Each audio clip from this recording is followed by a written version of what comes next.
नमस्कार, स्वागत है आप सभी का आज का भारत में। मैं हूं आपके साथ शिवशंकर उपाध्याय। बदलते भारत की बदलती तस्वीर में जहां कराते हैं आपको सियासी मायनों से रूबरू। आजकल चर्चा राहुल गांधी को लेकर बहुत है। संसद सदस्यता से लेकर विदेश में जाकर पेगासस के बारे में, साथ ही मोदी सरकार के खिलाफ झूठ फैलाने को लेकर।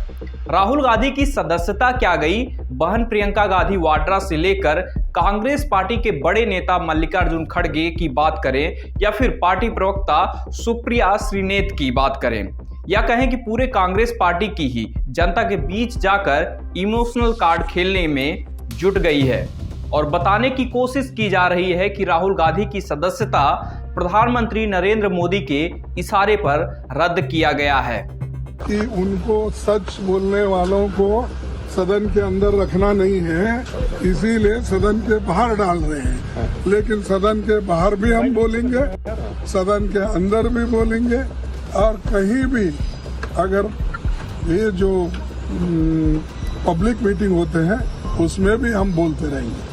बोलने की स्वतंत्रता और बोलने के बाद की स्वतंत्रता, दोनों को सीधा निचोड़ने का प्रयत्न किया है सरकार ने बार बार। श्री राहुल गांधी, हम सब जानते हैं, ने निडरता से बार बार संसद के अंदर और संसद के बाहर अपने विचार रखे हैं। तो ये इसी प्रक्रिया का एक और उदाहरण है, जहां मुंह खोलें, झूठे बेमानी केसेस दायर करिए, डराइए, धमकाइए। पर मैं एक और मुद्दों का जिक्र करना चाहता हूं, जिसके वजह से आज राहुल गांधी जी को कीमत चुकानी पड़ी है, और वो ये है अडानी का महाघोटाला। जब से राहुल गांधी जी विपक्ष में संसद में बोले थे, 50 मिनट का भाषण था, ज्यादातर उसका एक्सपंज भी कराया गया, और जिस तरीके से 16 पार्टियों ने एक होकर 5 फरवरी से जेपीसी की मांग की इस घोटाले में, क्योंकि ये घोटाला सिर्फ अडानी से संबंधित नहीं है, ये घोटाला प्रधानमंत्री की नीयत और प्रधानमंत्री की नीतियों से भी जुड़ा हुआ है। इसीलिए हमने जेपीसी की मांग की। आज भी हमने मांग की, कल भी हम करेंगे, परसों भी हम करते रहेंगे।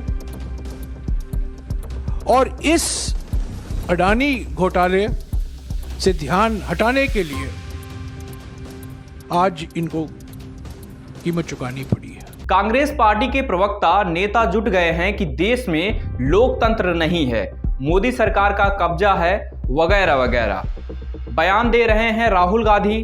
कोर्ट फैसला दे रहा है तो मोदी सरकार जिम्मेदार। गजब बात है। दरअसल राहुल गांधी को पिछले दिनों सूरत कोर्ट ने सुनवाई के दौरान दोषी पाते हुए 2 साल की सजा दी। साथ ही सजा के तौर पर संसद की सदस्यता से भी राहुल गांधी को हाथ धोना पड़ गया, जो पहले केरल के वायनाड से सांसद थे, जिसे लेकर अब कांग्रेस पार्टी और राहुल गांधी टेंशन में हैं और कुछ भी बोल रहे हैं। कंप्लेनेंट ने खुद मांगा था, 1 साल से स्टे था। अडानी पे जो भाषण दिया मेरे भाई ने, उसके बाद अचानक उस कंप्लेनेंट ने उस केस को जिंदा क्यों किया? ये सरकार अडानी पे जवाब देना नहीं चाहती, डरती है इन सवालों से, इसीलिए ये पूरी प्लानिंग के तहत किया गया है ताकि राहुल जी संसद से निकल जाए। कांग्रेस पार्टी और इनके नेताओं ने केस को बड़े हल्के में लिया और उसके अंजाम से अनजान थे। इनको लगा राहुल गांधी हैं, देश के सबसे बड़े राजनीतिक घराने से हैं, तो क्या ही हो सकता है। लेकिन फैसला आने के बाद से राहुल गांधी सदमे में हैं। इन्होंने इसकी कल्पना भी नहीं की थी। अब राहुल गांधी को लोकतंत्र खतरे में दिख रहा है। लेकिन ऐसा नहीं है कि सिर्फ ऐसी सजा या कार्रवाई राहुल गांधी के साथ हुआ है। देश संविधान कानून से चलता है, ऐसा नहीं। राहुल गांधी से पर्सनल खुन्नस न्यायालय निकाल रहा है। इससे पहले भी कार्रवाई हुई है, लेकिन कांग्रेस पार्टी के सबसे बड़े नेता राहुल गांधी को प्रधानमंत्री बनाने का सपना अब अधूरा दिखाई दे रहा है। और यही वजह है कि राहुल गांधी और पार्टी के नेता जो मन में आ रहा है बोल रहे हैं। सजा के साथ ही राहुल गांधी की सदस्यता तो गई, लेकिन 2024 का चुनाव भी गया, साथ ही उनका सरकारी आवास भी गया।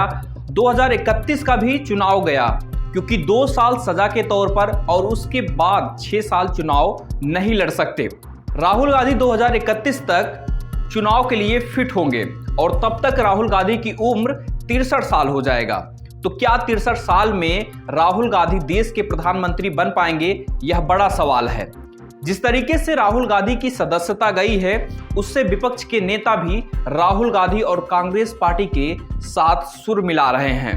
तो पहले ही विपक्ष को बहुत जगह, बहुत बार संसद के अंदर दबाया जाता है, उन्हें बोलने नहीं दिया जाता।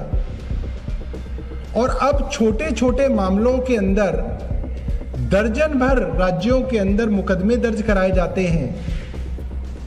मुकदमे दर्ज करा के फास्ट ट्रैक कोर्ट के अंदर बड़े बड़े विपक्षी दल के नेताओं के खिलाफ फैसले आ रहे हैं। ऐसे तो फिर प्रधानमंत्री जी सिर्फ खुद ही चुनाव लड़ ले।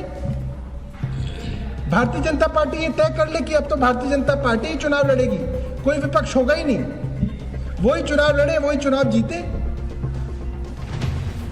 ऐसा तो डिक्टेटरशिप पे सुना जाता था। समाजवादी पार्टी के कई सदस्यों की सदस्यता इन्होंने बीजेपी के लोगों ने ली है। आज कांग्रेस के पार्टी के सबसे बड़े नेता की सदस्यता गई है। और अगर हम इसी तरह देखेंगे, अगर ऐसे मुकदमे देखेंगे, तो बीजेपी वालों की तो कईयों की सदस्यता नहीं बचेगी। जो भाषा या जिस तरह के उनके स्टेटमेंट्स हैं, अगर उन पर सच्ची कार्रवाई हो जाए तो बहुत सारे भारतीय जनता पार्टी के सदस्यों की भी सदस्यता चली जाएगी। ये जानबूझ करके जो असली मुद्दे हैं, महंगाई, बेरोजगारी और इनके ही मित्र उद्योगपति जिन्होंने पैसा भारत का डुबाया है, उन पर ये बहस नहीं करना चाह रहे। उनसे ध्यान हटाने के लिए ये कांग्रेस पार्टी के नेता के साथ हुआ है, समाजवादियों के साथ पहले हो चुका है। सारे लोगों को साथ आना पड़ेगा। ये लड़ाई राहुल गांधी की लड़ाई नहीं है, ये लड़ाई कांग्रेस की लड़ाई नहीं है, ये लड़ाई इस देश को बचाने की लड़ाई है। एक तानाशाह से, एक कम पढ़े लिखे व्यक्ति से, एक अहंकारी व्यक्ति से इस देश को बचाने की लड़ाई है। जिस तरह से उनकी सदस्यता बर्खास्त की गई है, वो एक कायराना हरकत है, वो एक डरी हुई सरकार की निशानी है। सुर तो मिला रहे हैं विपक्ष के नेता भले ही, लेकिन यह समझना जरूरी है कि देश में कानून संविधान से बड़ा कोई नहीं है। और अब तक किन किन लोगों की सदस्यता गई है, जो नेता आज राहुल गांधी की सदस्यता को लेकर बोल रहे हैं, आज उनको भी जान लेना चाहिए। लालू प्रसाद यादव, साल 2013 में चारा घोटाला के आरोप में लालू यादव को 5 साल की सजा हुई, सदस्यता रद्द हुई, साथ ही 6 साल चुनाव लड़ने पर रोक भी लगी। वहीं आय से अधिक मामले में सीएम जयललिता को भी 2014 में अपने पद से इस्तीफा देना पड़ा, विधानसभा की सदस्यता रद्द हुई। और तीसरा, हेट स्पीच मामले में आजम खां को भी 3 साल की सजा हुई, साथ ही रामपुर सदर के विधायक की सदस्यता भी रद्द की गई। तो ये कहना कि राहुल गांधी के साथ ऐसा हो रहा है और मोदी सरकार को टारगेट करना कितना सही है। संविधान और लोकतंत्र में नियम और कायदे से फैसले लिए जाते हैं, और ये कहना कि सरकार का कब्जा है, यह प्रश्न चिन्ह विपक्ष के नेताओं की सोच को दर्शाता है। और यह समझना जरूरी है कि कानून और संविधान से बड़ा कोई नहीं है, वो भले ही राहुल गांधी क्यों ना हो। आज के लिए बस इतना ही, मिलते हैं अगले हफ्ते, तब तक के लिए धन्यवाद।